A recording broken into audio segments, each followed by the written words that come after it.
Il y a des hommes qui touchent et des hommes qui éveillent.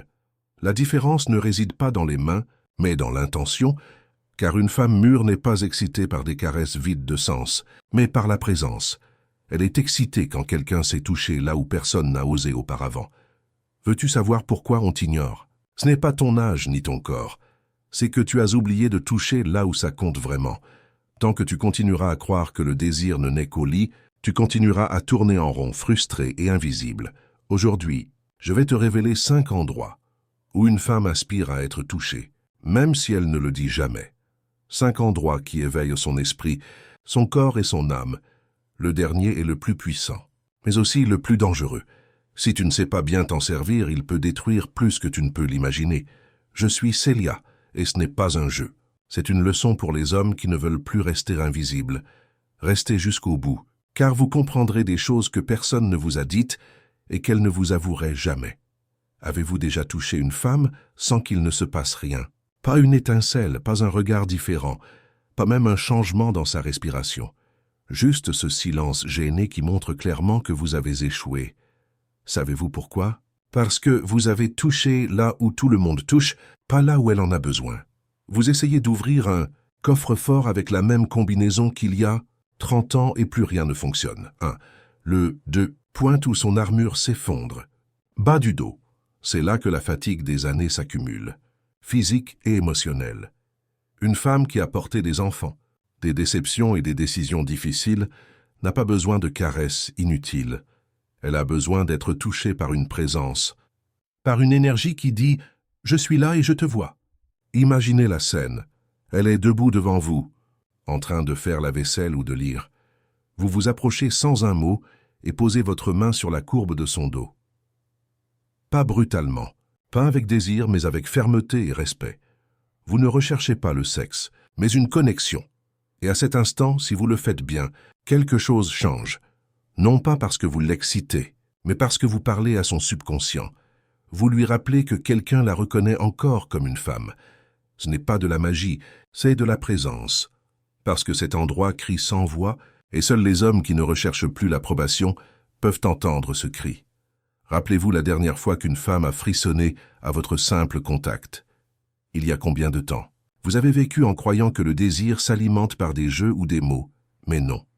Il s'alimente par le détail, la pause, le toucher qui dit « Je ne suis pas venu pour te manipuler, je suis venu pour te voir ». Faites-le avec intention, sans rien attendre en retour. Ce petit geste peut être le début de quelque chose de nouveau.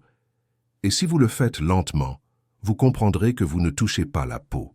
Vous touchez son histoire, son combat, son besoin d'être perçu comme une femme à part entière. Le désir ne naît pas de la chair, mais de l'âme, et peu le comprennent. Deuxièmement, le toucher qui ravive l'oubli. L'intérieur du bras, une zone oubliée, chargée de terminaisons nerveuses, mais surtout de mémoire émotionnelle, là résidant les souvenirs des premières caresses tendres, des gestes d'attention sincères. Lorsque vous touchez cet endroit doucement, vous ne la séduisez pas. Vous lui rappelez qu'elle mérite encore d'être touchée. Pensez combien de fois une femme mûre a-t-elle été caressée sans attente? Très peu, parce qu'avec les années, le contact devient mécanique ou disparaît. Il la voit comme une mère, une amie, un soutien, mais pas comme une femme. Et cela détruit plus que le temps. Toucher l'intérieur du bras est une décision de présence, un geste simple, mais chargé d'intention. Ce contact restaure ce qui a été émoussé. Elle ne pensera pas « il me séduit », mais plutôt « je suis toujours importante ». Ce contact n'est ni exigeant ni contraignant, il existe simplement. Mais il éveille en elle un besoin ancestral de se sentir valorisée. Lorsqu'elle ressent cela, elle baisse sa garde, elle commence à vous regarder différemment. Parce que vous lui redonnez son droit d'être désiré. La plus grande erreur est de croire que le désir est déclenché par la lingerie ou les promesses. Le désir est déclenché lorsque vous touchez, là où les autres n'osent pas. Troisièmement, là où la vulnérabilité devient abandon. Le bord de la mâchoire, une zone sensible, puissante et fragile à la fois. C'est près des yeux, du cou, de la bouche. Le toucher, c'est dire « je pourrais te faire mal, mais je choisis de prendre soin de toi ». Cela lui redonne confiance. Le bord de la mâchoire n'est pas caressé à la hâte, mais comme quelqu'un qui a tout son temps. parce que le véritable désir ne vit pas dans l'urgence, mais dans la pause. La prochaine fois que vous lui parlerez, ne dites rien de romantique. Penchez-vous simplement. Posez votre doigt sur le bord de sa mâchoire. Regardez-la dans les yeux. Et restez silencieux. Enlevez ensuite votre main et reprenez la conversation. C'est ça le pouvoir. Non pas par la manipulation, mais par la présence. Vous lui dites sans un mot « j'ai le contrôle ». Mais je ne l'utilise pas pour te dominer, mais pour te protéger. Ce genre de geste brise les schémas. Parce que les hommes qui éveillent le désir ne recherchent pas les moments. Ils les créent. Avant de continuer, si cela vous fait réfléchir, abonnez-vous et laissez un j'aime, pas pour moi. Pour vous, pour que ce message parvienne à qui vous voulez, elle en a vraiment. Besoin 4, l'endroit. Qu'elle n'aurait jamais imaginé que vous remarqueriez. Derrière. Les genoux. Une zone que presque personne ne touche, mais qui recèle une sensibilité unique.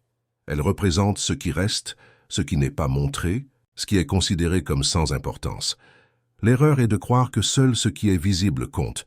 Beaucoup d'hommes essaient de changer leur vie en surface, mais intérieurement ils restent les mêmes, et les femmes le remarquent. Quand vous la touchez derrière les genoux, vous lui dites sans un mot que vous vous souciez d'elle, même de ce qu'elle a oublié. Vous n'êtes pas là pour la partie facile, mais pour ce qui compte vraiment. Cette attention est révolutionnaire, parce que la plupart ont déjà abandonné, habitués à être invisibles. Ignorer cela détruit leur désir. Et leur respect pour vous. Toucher à cet endroit n'est pas un acte érotique. C'est une déclaration. Je suis prêt à explorer ce que les autres ne voient pas. Et si vous le faites bien, ce n'est pas seulement elle qui change. Vous changez aussi. Vous commencez à voir ce que vous ignoriez chez vous, vos peurs, vos émotions, votre besoin d'être touché avec respect. Ce qui semble être un simple point sur le corps est en réalité une porte vers l'âme 5. La connexion qui transcende le corps le cuir chevelu. Il ne s'agit pas seulement de caresser les cheveux. Il s'agit de toucher la racine de son esprit, là où résident les tensions, les pensées et les doutes. Il s'agit de lui dire « Je ne veux pas seulement ton corps, je veux ton esprit, et je peux le maîtriser. » Mais mal faire les choses est intrusif. Bien faire les choses exige une présence totale. Cela exige du calme, du silence, de la patience. Le problème, c'est que la plupart des gens ne supportent pas le silence. Ils recherchent des résultats immédiats, des signes, une validation. Et lorsqu'ils ne les obtiennent pas, ils se sentent frustrés. Ils ne comprennent pas que le désir n'est pas provoqué par la pression, mais par la patience.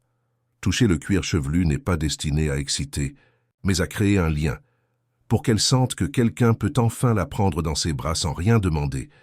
Si vous parvenez à la faire confiance, sans avoir besoin de sexe, sans la manipuler, vous toucherez l'essentiel.